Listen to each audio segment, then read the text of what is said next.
Minutes. And kali ini bakal bareng dengan Kak Sheryl. Ups, siapa tuh Kak Sheryl? Dan di sini udah ada orang yang langsung aja kita kenal lebih dekat dengan Kak Sheryl. Mungkin banyak dari kalian yang udah familiar nih dengan Kak Sheryl. Hai Kak Sheryl. Hai, selamat pagi Kak Salsa. Oke, pagi. Gimana nih kabarnya? Baik, senang sekali ketemu dengan Kak Salsa di acara podcast kali ini. Yaps, benar banget. Sebelum kita jauh mau ngobrol lebih panjang lagi sama Kak Sheryl, aku pengen Kak Sheryl kenalan nih. Okay. Mungkin banyak yang juga belum kenal sama Kak Sheryl. Iya. Kesibukan Kak Sheryl tuh apa saat ini? Kak Sheryl tuh siapa sih? Gitu. Jadi yuk kenalan. Hai semuanya, kenalin nama aku Sheryl, dari Sheryl Arta. Biasanya aku ada di Surabaya, Malang, dan sekitarnya nih, kalau teman-teman tahu. Nah, kesibukan aku jadi seorang konten kreator, baik itu fashion, juga beauty, dan juga kuliner. Biasanya konten-konten aku seputar itu. Oke, wah Kak Sheryl nih jadi konten kreator di wilayah Surabaya, Malang. Jadi mungkin kalian yang punya bisnis mau calling Kak Sheryl, boleh banget nih, gitu ya. Iya, betul banget. Oke, kali ini aku pengen banget kepo, kelihatannya banyak juga dari 27 Society yang pengen tahu nih soal Kak Sheryl tuh awalnya gimana sih Kak, kok bisa terjun dalam dunia perkontenan ini gitu kan?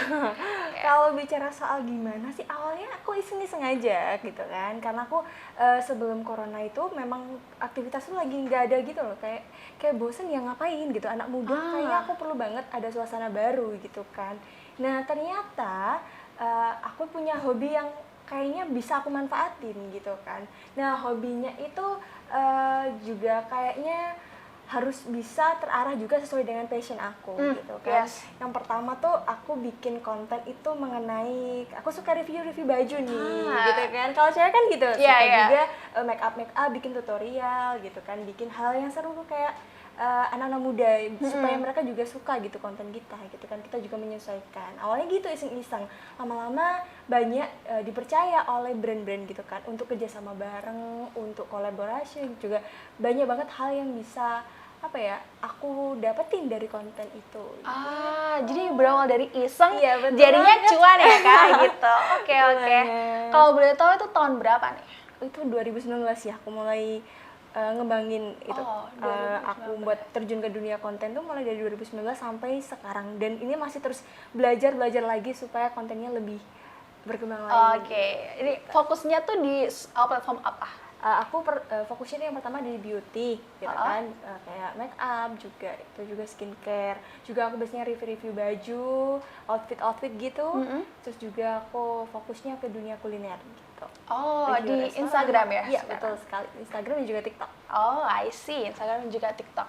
Nah, waktu awal membangun karir nih di perkontenan itu, ada nggak sih orang yang biasanya kayak menganggap hal itu kayak remeh, kayak apaan sih kerjaan banyak itu banget. Ada yang juga julid ya. Iya, julid ya, kelihatannya banyak deh yang kayak gitu. Oke, jadi banyak banget ya di sekitar aku tuh juga kebanyakan orang-orang belum tahu apa sih konten kreator. Bahkan kesibukan kita tuh dianggap seperti hal yang biasa bagi mereka gitu. Sedangkan hal itu tuh berpotensi besar di media digital sekarang ini gitu kan. Banyak sekali orang-orang itu yang berpikir dan beranggapan bahwa dunia perkonten tuh hanya sekedar kayak iseng-iseng aja gitu, nggak ada benefit yang bisa dihasilkan gitu kan. Mulai dari itu tadi anggapan negatif, juga dari respon sekitar itu juga kurang baik, itu aku rasain sendiri gitu kan. Tapi nggak menutup diri aku buat insecure, jadi aku tetap harus berkembang terus supaya konten aku juga berkembang. I see. Itu tadi kan ada nih beberapa orang yang menghujat atau ya menganggap pekerjaan yang Kak Sheryl lakukan sekarang tuh kayak remeh gitu. Betul. Ada nggak di sisi lain yang nge-support banget Kak Sheryl gitu? Ada sih, yang pertama tuh keluarga, yang kedua juga orang terdekat banget, terus juga ada teman-teman gitu kan yang saling support konten aku, dia juga bisa bantuin aku kolaborasi gitu kan, terutama sih keluarga. Dan itu nanti ada cerita di balik di mana awalnya keluarga aku bisa full support, awalnya enggak gitu. Oh iya? Iya, ada. Wah. Gimana tuh? Langsung aja deh ceritain gimana. Jadi awalnya tuh keluarga aku tuh kayak mikirnya kayak, aku kan sering kesana kesini tuh, sering ke kota ini, mereka mikirnya kayak ngapain sih gitu kan bikin konten kayak gitu. Sedangkan apa respon orang kira-kira baik nggak ke kamu gitu kan. Pertama orang tua aku mikirnya kayak gitu, tapi karena mungkin orang tua aku belum open mindset mengenai kalau konten tuh arahnya lebih jauh loh kalau kita tekunin lagi gitu kan. Terus aku bisa buktiin gitu kan, aku dari brand segini, aku dari hal-hal biasa terus berkembang, aku kembangin lagi, aku ketemu dengan orang-orang besar gitu kan, dan dipercaya juga sama event ada pemerintahan juga gitu kan. Nah dari situ orang tua aku kayak, oh ternyata passionnya ini memang dari kecil dikembangin sendiri gitu. Jadi orang tua aku nggak yang saling nggak yang support dukung aku terus untuk di jalan aku gitu, enggak. Jadi mereka sempet Meragukan iya, gitu ya? meragukan juga gitu. Tapi aku sebagai anak muda yang bergejolak gitu kan keinginannya, jadi sifat untuk ingin menunjukkan itu besar gitu. Akhirnya dari situ aku ngerasa kalau aku bisa, aku tunjukin ke kalian semua kalau aku itu bisa jadi content creator yang bermanfaat, bukan hanya sekedar untuk ABCDE gitu aja. Oh, I see. Tadi aku juga sempat nge-notice kalau Kak Sheryl tuh mention pemerintah gitu. Itu apa sih yang biasa yang dilakukan pemerintah dalam mensupport content creator gitu? Oh gitu. Oh, jadi mereka tuh ada salah satu program literasi yang dimana program itu memberikan edukasi kepada masyarakat mengenai meleknya digital gitu. Jadi program itu difungsikan untuk para anak muda sebagai QL itu untuk mengarahkan dan mendidik gitu kan para pesertanya untuk bisa lebih aware terhadap dunia digital itu seperti apa, baik buruknya itu seperti apa. Oke. Tuh guys, berarti tuh ternyata pekerjaan content creator itu nggak bisa dianggap remeh. Iya, jadi kalau sampainya kita menjalankan dengan serius, kita juga merasa oh this is my place, itu bisa menghasilkan benefit dan nggak cuma secara material, kita juga bisa menginspirasi orang lain untuk berbuat positif kayak gitu. Oke, Kak Sheryl. Next question nih. Tadi kita udah ngomongin motivasi awal Kak Sheryl gitu. Sekarang aku mau tanya, ada nggak sih dukanya gitu? Bekerja, suka duka bekerja di bidang ini gitu, as influencer atau content creator. Ada sih, kalau sukanya itu kita bisa bertemu banyak orang, relasi kita banyak banget beneran. Aku bilang tuh relasi itu penting buat anak muda, itu relasi penting banget karena apa, waktu kita udah mengenal relasi, begitu ada orang yang butuh jasa kita atau butuh sesuatu dari diri kita gitu, mereka akan udah langsung kontaknya ke kita gitu kan.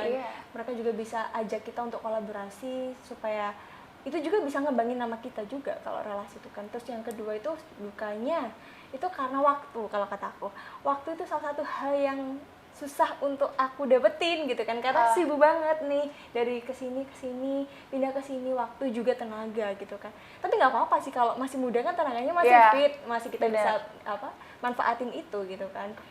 Terus juga mungkin kebanyakan waktu bersama orang-orang tersayang itu juga mengecil gitu kan, dari sebelumnya itu banyak waktu, tiba-tiba banyak kerjaan gitu kan. Karena sebagai content creator tuh nggak hanya jobnya sehari satu gitu, enggak. Karena banyak juga job yang dari kemarin kita edit lagi nih, kita kulas lagi gimana konten dari kemarin, terus kita bikin konten yang baru. Itu kan juga menguras waktu juga gitu. Oke. Dari proses produksinya sendiri tuh Kak Sheryl bikin sendiri kah atau ada tim khusus yang buat? Oh, ada tim khusus. Ada tim khususnya. Jadi kalau misalnya lagi visit nih, aku biasanya bawa 2-3 orang buat take kontennya, juga buat bantuin aku untuk edit project yang sebelumnya juga. Jadi bener-bener kita berangkat itu ada yang edit, ada yang video, ada take, ada yang juga nemenin aku gitu. Wah, ternyata sekarang udah punya tim loh guys. Jadi luar biasa banget sih, dari yang berawal iseng sekarang bisa menghasilkan tim kerja sendiri gitu. Oke, kalau gitu Kak Sheryl, ada nggak fase atau titik terendah Kak Sheryl dalam menghadapi masa-masa menjadi seorang content creator gitu? And gimana solve hal tersebut?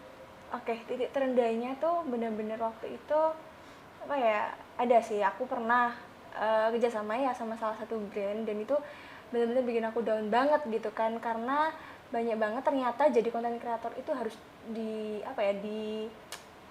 difokuskan lagi gitu. Kalau kita mau kerjasama sama brand ini, kita juga harus punya SPK, harus punya ini. Nah, hal itu aku tuh kecolongan gitu. Maksudnya tuh kayak aku lupa buat minta kerjasama itu gitu kan, sehingga aku harus membayar beberapa denda dari kerjasama itu. Itu benar-benar kayak wah, dari beberapa, dan dendanya tuh kayak dari beberapa hasil yang aku kerjain kemarin tuh kayak udah habis buat satu kesalahan itu tadi gitu. Jadi benar-benar jadi pelajaran banget kalau kita mau di dunia content creator tuh harus terjunnya itu harus ada surat kerja itu tadi, SPK, ada juga perjanjian kerjasama dan sebagainya itu harus ada tertulis di depan sebelum kita mengerjakan sesuatu itu di belakang. Oke, jadi harus prepare terlebih dahulu. Betul. Jadi dari proses titik terendah tersebut belajar banyak, jadinya lebih profesional gitu ya. Betul sekali. Jadi itu penting banget. I see. Kalau nih Kak Sheryl, di sini kan pasti banyak nih 27 Society yang masih muda-mudi gitu kan. Masih semangat juga. Mungkin terinspirasi ngelihat Kak Sheryl buat fight, buat bikin konten dan lain sebagainya. Menurut Kak Sheryl, apa sih modal yang harus dibutuhkan ketika nanti mau masuk ke dalam dunia perkonten kreatoran ini? Oke, yang pertama sih yang perlu kita garis bawahi ya buat anak muda itu, yang penting itu semangat dulu dan niat gitu kan. Kalau kita udah niat dari diri kita, kita udah mengembangkan potensi yang ada, itu bakal jalannya lurus-lurus aja gitu loh. Tapi nih kalau kita hanya suka aja nih, aku suka mau bikin ini tapi nggak ada niat, ya udah nggak akan terjadi gitu kan. Sama kayak kita kalau dulu waktu sekolah SD atau apa, kalau kita baru ada PR baru kita kerjain gitu kan. Tapi kalau nggak ada PR kita kan males. Nah tapi kalau kita ada niat buat terjun ke dunia content creator gitu kan, terutama anak muda, itu yang pertama niatnya juga harus dilurusin dulu, kemudian kita cari apa itu passion kita sesuaikan, dan kemudian teman-teman juga imbangi dengan relasi itu tadi gitu kan, perbanyak teman, perbanyak lingkungan gitu kan, supaya apa? Supaya kita itu berkembang. Karena kalau kita sebagai konten kreator yang mandiri dan hanya mengandalkan diri kita sendiri, kayaknya nggak bisa beneran. Aku dulu soalnya pernah tuh Kak, selama setahun itu cuman kayak ngandalin diri aku sendiri, aku nggak perlu nih kayaknya biar orang aja yang ngontek aku gitu, tanpa aku yang harus cari kesana kesini gitu kan. Ternyata tuh salah besar, bener-bener kayak job, kalau dibandingin nih job yang waktu itu sama yang sekarang, bener-bener kayak perbandingannya tuh 2:10 gitu kan, jadi kan jauh banget gitu kan. Jadi itu tadi, kalau anak muda, kalau pesan aku sih kalian harus banget turutin apa kemampuan kalian gitu kan, kalian kembangin apa itu bakat kalian, kalian juga harus tahu apa passion yang bisa membangkitkan apa ya kinerja kalian di masa muda gitu. Jangan hanya kalian fokus sama satu tujuan aja, tapi kalian juga harus mungkin bisa mencoba hal yang lain. Itu sih yang penting. Oke, sih. Oh ya, ini kan kalau di content creator juga, ini aku juga perlu belajar ya, karena aku tuh tipikal anak yang mungkin agaknya kurang pede buat ada di depan kamera, kayak itu kayak PR terbesar aku gitu lah. Gimana sih kita harus berani atau punya confidence buat ada di depan kamera, ngomong di depan kamera, kayak yaudah pede aja gitu. Gimana sih tips-tipsnya dari Kak Sheryl? Yang pertama sih harusnya tuh yang dikembangin tuh sifat mencintai diri sendiri. Kalau kita udah mencintai diri sendiri, kita bakal pede nih, meskipun kita kayak gimana, kalau kita itu suka sama diri kita sendiri, kita ngaca, oh aku tuh cantik loh, aku tuh gini, aku tuh gini, aku tuh gitu. Jadi kalau kita di depan kamera nih ya, udah kayak pede aja, kayak ngobrol sama diri kita sendiri gitu, karena kita mencintai diri kita sendiri. Kalau aku sih gitu biasanya, jujur aja aku dulu tuh tipe orang yang introvert banget. Jadi aku tuh beneran ya, agak nggak percaya ya aku. Saya nggak kelihatan banget kalau dulunya introvert, gimana ceritanya jadi ekstrovert. Jadi tuh ceritanya aku tuh bener-bener orang yang lingkungannya hanya untuk diri aku sendiri gitu kan. Aku cuman tipe yang kalau aku nyaman kesini ya udah aku di sini aja kan. Itu kan nimbulin sifat introvert yang terus menerus. Tapi akhirnya aku didongkrak sama orang tua aku juga, salah satunya buat selalu ikut setiap event yang ada. Kayak misalnya ada fashion show tuh, aku sering banget, apalagi di SMP tuh Kak. SMP aku juga sering ikut lomba-lomba gitu kan. Terus aku kayak coba aku ikut dan dari situ kepedeanku tuh mulai muncul gitu kan. Kemudian banyak juga beberapa waktu itu aku insecure lagi karena teman-teman aku yang sering ngucilin aku karena aku tuh terlalu aktif gitu kan. Jadi kayak orang tahu kan ya, kalau teman-teman itu kan kadang ada yang support dan enggak, ada yang julid gitu kan. Begitu aku udah nyampe di titik yang benar-benar aku tahu apa passion aku, mereka ngedownin aku. Ya udah, aku skip lagi nih, aku jadi introvert lagi. Kemudian aku coba lagi dikuatin lagi sama orang tua aku, sama orang terdekat aku. Itu katanya, kamu kalau jadi anak muda tuh harus punya semangat tinggi, kamu harus percaya diri, kamu harus ini. Akhirnya didekap lah sama keluarga gitu kan. Yang pertama kan keluarga memang yang ada di sekitar kita. Akhirnya aku mulai termotivasi untuk terus jadi orang extrovert. Supaya apa? Supaya kemana-mana enak gitu, nggak malu. Bahkan ya kalau lagi banyak orang kumpul nih, apalagi kalau introvert ya, kita mau jalan aja takut, itu pasti betul putar balik ya yes. kan. Jadi kalau orang extrovert tuh kita benar-benar kayak harus humble ke semua orang gitu kan. Kita kadang aku juga mikirnya itu banyak orang yang nggak pernah interaksi sama aku tuh karena mereka takut. Karena aku kan judes katanya. Iya. Padahal enggak gitu. Padahal aku cuma orang tipe orang yang introvert dipaksa untuk extrovert. Mau nggak mau kan ya. Oke. Maksudku tahu kan, jadi kayak gitu. Jadi ya kita harus jadi kita harus mengubah lah sifat yang introvert tadi menjadi extrovert supaya kita lebih banyak teman gitu. Iya. Kuncinya kelihatan lebih berani aja, maju aja dulu gitu ya. Berani aja mencintai diri kita sendiri supaya kemana-mana kita nggak malu gitu. Oh kita cantik, ya udah kita mau kemana aja mau bebas. Dan lebih ke nggak peduli aja apa kata orang, jadi diri sendiri gitu ya. Betul, jadi diri sendiri itu guys. Jadi itu udah dikasih tips and trick buat para 27 Society kalau mau mulai karir di dunia perkontenan atau influencing, bisa banget dimulai dengan berani aja dulu gitu. Oke, Kak Sheryl ya. Aduh, sorry banget. Susah banget. Agak susah ya, Mbak. Aduh, maklum lah kita namanya huruf SSS gitu ya. Dan juga Sheryl. Oke, ini kan kita lagi berada di euforia Ramadan nih. Iya. Gitu. Kayak gimana rasanya mau Ramadan gitu kan? Kayak nggak sabar aja gitu kan, apalagi di momen yang kita nanti-nanti selama 1 tahun sekali. Iya, time flies so fast guys. Ya kayak, ampun, gila cepet banget. Tiba-tiba udah Ramadan. Iya, emang cepet banget. Perasaan baru kemarin kita lebaran gitu kan. Tiba-tiba sekarang kita udah mau puasa lagi. Iya. Malah bahkan udah puasa Udah mau bentar lagi udah mau puasa, apalagi bentar lagi sebulan lagi udah lebaran. Yes. Wow. Nah, guys, ini mumpung masih awal-awal Ramadan dan kita juga lagi apa ya? Kita tuh lagi bikin podcast di tempat yang menurut aku sangat-sangat wajib banget dicoba. Cocok banget buat teman-teman nanti buka puasa waktu Ramadan. Bikin aktivitas-aktivitas Ramadan di cafe ini adalah pilihan yang tepat. Apa sih kafenya ini, Ki? Kalau boleh tahu, Kak Sheryl. Apa coba? Cafe 27 nggak sih? Cafe 27. Ada yang tahu nggak sih Cafe 27 nih cafe oke banget guys. Kalian kalau di Cafe 27 kalian akan mendapatkan vibes Europe gitu loh. Karena bangunan-bangunan di sini kayak emang style-stylenya lebih ke Europe. Jadi kalian juga family banget ya, family. Iya betul, benar-benar family-able. Iya, family-able.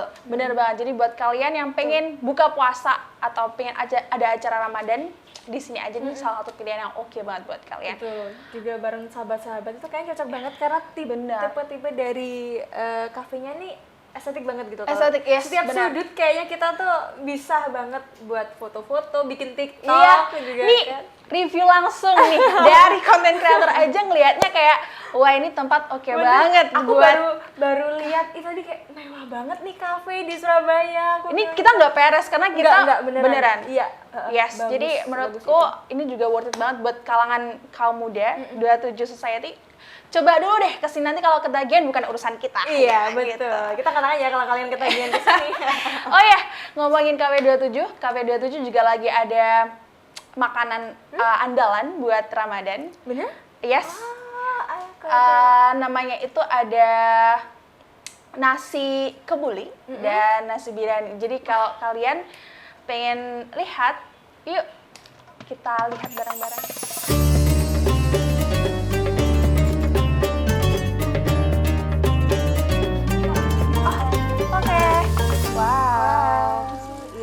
Terima kasih. Looks so good. Enak banget nih. Wah, kelihatannya enak ya. Dari tampilannya menarik banget gitu loh. Enak banget nih. Oke, langsung aja kita coba ya. Oke. Nih ahlinya yang jago nge-review makanan, nanti dia bakal nge-review makanan. Kira-kira menurut dia kayak gimana? Ini tuh nasi biryani, yang mana ini biasanya pakai fresh milk dan juga yogurt ya? Iya. Wah, ternyata makanannya itu enak banget ya, Kak? Iya, wah. Aku biasanya nggak suka makan makanan kayak gini, apalagi menu biryani ini. Jadi suka. Beneran. Dia tuh tekstur nasinya tuh juga apa ya, soft banget di mulut, dan rasa juicy-nya tuh dari ayamnya tuh kerasa banget. Iya, beneran ini ayamnya empuk banget. Kan nasi biryani kan biasanya pakai kambing ya, tapi ini pakai ayam, dan tekstur ayam yang dikasih itu enak banget guys. Kalian wajib coba sih. Ini jadi menu andalan kalau kalian buka puasa bareng teman, bareng keluarga. Coba. Cocok banget. Menu biryani di Cafe 27. Terus ini tuh tekstur ayamnya tuh bumbunya bukan yang sekedar dipanggang aja, tapi beneran bumbu rempah-rempah dari Arab tuh. Modelnya kayak gini tuh ngeresep banget di ayamnya. Bayangin, biasanya pakai kambing tapi ini pakai ayam. Yes. Rasanya juga kelihatan premium sih. Aku kerasa kayak, wah ini kelihatannya Enak bukan. banget, beneran nasinya dicampur sama ayamnya sama si kacang mentenya tuh beneran enak banget, kerasa. Terus ada kacang metenya juga. So yummy. Wow. Kayaknya nih kalau dimakan bareng-bareng sama keluarga gitu cocok banget nggak sih? Iya, iya. Karena porsinya juga banyak gitu loh kalau kataku. Emang banyak sih kalau aku. Bener, kalau satu orang sih kayaknya nggak bisa deh ini. Dan kalian kalau semua mau reservasi, tinggal cek Instagramnya aja di cafe27.id. Buruan. Enak. Enak banget. Bener, Ini aku soft banget. soft banget. Terus di Cafe 27 ini juga ambience-nya kafenya tuh dapat banget gitu loh. Kalau waktu lebaran bukber bareng teman-teman kita ajak ke sini tuh kayaknya cocok banget. Yes. Terus Wah, ini juga gimana? terus juga ini makanannya tuh kayaknya kayak bukan, kita berasa kayak lagi di apa ya, makanan lokal gitu kan. Bener-bener kayak rasa yang buat ini bener orang Arab gitu loh kalau kata aku. Yes. Tadi ini juga sih, ini sorry banget ya guys kalau semuanya makananku berantakan, sedangkan dia makanya rapi banget di kasurnya. Tadi sok ya. Biasanya Ramadan buka pakai apa? Biasanya aku kalau Ramadan tuh sukanya makannya manis-manis pertama. Terus kedua aku tuh suka banget makanan berat yang kayak gini. Yang kan ada seratnya, ada proteinnya gitu kan. Tapi biasanya aku tahu tuh nasi biryani itu dari kambing. Tapi kalau ini tuh kok dari ayam gitu loh. Jadi ini mungkin pilihan yang tepat buat kalian yang punya darah tinggi kan, karena ini pilihan yang oke banget. Iya kan, beneran. Solusi yang lebih sehat. Dengan makan biryani di Sehat Cafe banget kalau 27. kita makan nasi biryani ini pakai kambing tuh biasanya kolesterol ya. Ya kan banyak kan orang kita itu kolesterol gitu kan. Tapi kalau ayam nih kayaknya cocok semua dimakan sama segala usia. Anak-anak pun bahkan kayaknya nikmatin banget makanan yang satu ini. Gila nih aku udah mau habis tahu. Itu kakak tadi katanya bilang gak doyan terus Iya. sama makanan yang rempah, ternyata doyan banget. Doyan, kan? Mbak. Enak banget. kan. Ini juicy banget ayamnya, nasinya juga kering tapi bukan yang kering bikin seret apa sih istilahnya, ngerti nggak sih? Betul. Ini dibuat dari yogurt dan dibuat dari fresh milk, jadi lebih ada rasa taste creamy yang masih ada empuk-empuknya gitu loh guys, jadi nggak yang hambar gitu loh. Terus ini ayamnya dipanggang pakai rempah-rempah yang kayaknya premium banget karena rasanya tuh nggak ada yang apa ya, nggak balance gitu loh. Rasanya benar-benar balance banget antara nasi, ayam dan juga kacang metenya tuh dapet banget, nggak sih kak? Ada tes pedasnya juga tuh dari black pepper. Ya. Ini kalian kalau nggak suka pedas masih aman sih makan ini. Yang suka pedas bisa. Terus ini teksturnya creamy banget karena kan dia pakai yogurt sama fresh milk ya. Bener. Terus dia tuh pakai apa juga kak? Pakai bahan-bahan yang premium. Karena aku tahu juga kalau misalnya nasi biryani yang pakai bahan premium itu mereka teksturnya nggak akan yang itu lagi. Emang nggak akan Pakai beras basmati. betul.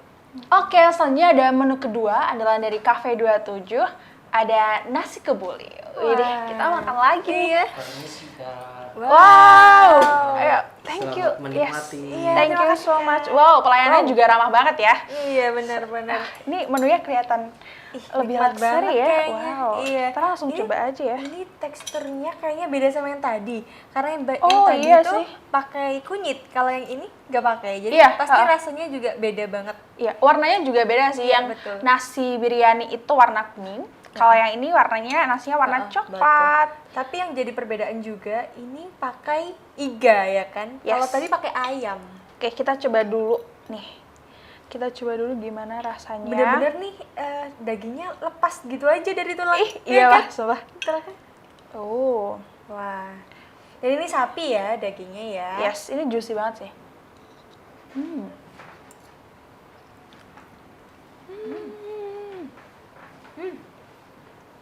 Pecah Wow. banget di mulut rasanya.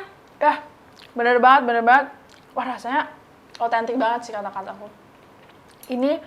Ini menu yang tepat banget buat jadi andalan buka puasa kalian bersama dengan teman dan keluarga? Sama kayak biryani tadi, kayak nggak bisa milih, dua-duanya enak. Gue banget.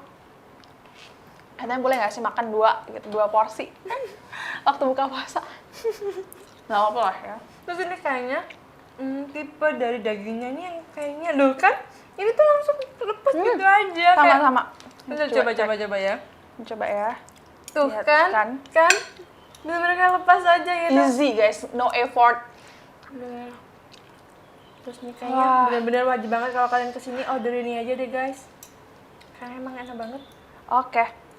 Kak Sheryl, biasanya kamu kalau semuanya lagi buka gitu, pilih buka langsung berat nih, makanan berat, atau takjil dulu, makanan-makanan yang ringan, batalin aja dulu gitu? Biasanya aku sih batalin dulu aja ya, jadi kayak minum-minuman yang segar-segar dulu, manis-manis gitu kan, terus makan takjil. Terus juga kalau misalnya kalau pengen lagi makan berat, karena aku tipe orang yang nggak suka makan, tapi heran kan, konten aku konten makan, cuman akunya yang jarang suka makan gimana. Tapi kalau aku lagi bener-bener kayak lagi ngonten gitu kan juga effort aku juga, aku harus review bener-bener makanan ini enak atau enggak. Tapi kalau masalah kayak makanan habis buka puasa itu aku biasanya makan makanan yang enggak berat, tapi diselingin makanan yang enggak terlalu bikin kenyang. Takutnya nanti waktu tarawih nggak bisa dong keenakan tidur. Bener sih, bener. Gitu. Kalau menu andalan di rumah apa biasanya? Biasanya sih itu ya, lontong sayur tau kan? Pakai Iya, ayam, iya. opor ayam tuh enak banget, biasanya mama aku bikin itu. Terus juga ada sate apa namanya tuh? Nah biasanya tuh ada sate. Makanan ini bisa dipilih juga nggak sih menunya? Bener. Ada nasi Bisa kebuli. pakai ayam, juga bisa pakai iga. Oke, intinya makanan nasi biryani dan nasi kebuli dari Cafe 27 edisi Ramadan itu Approve banget yes, ya. approve. Approve banget. Ini udah ahli guys. Aku nih masih awam ya kan, tapi aku merasa dua rasa ini super enak. Bener, enak banget. Buat next, jangan kemana-mana, tetap stay bersama 37 Minutes with Kak Sheryl. Bye, Kak Sheryl ya. See you.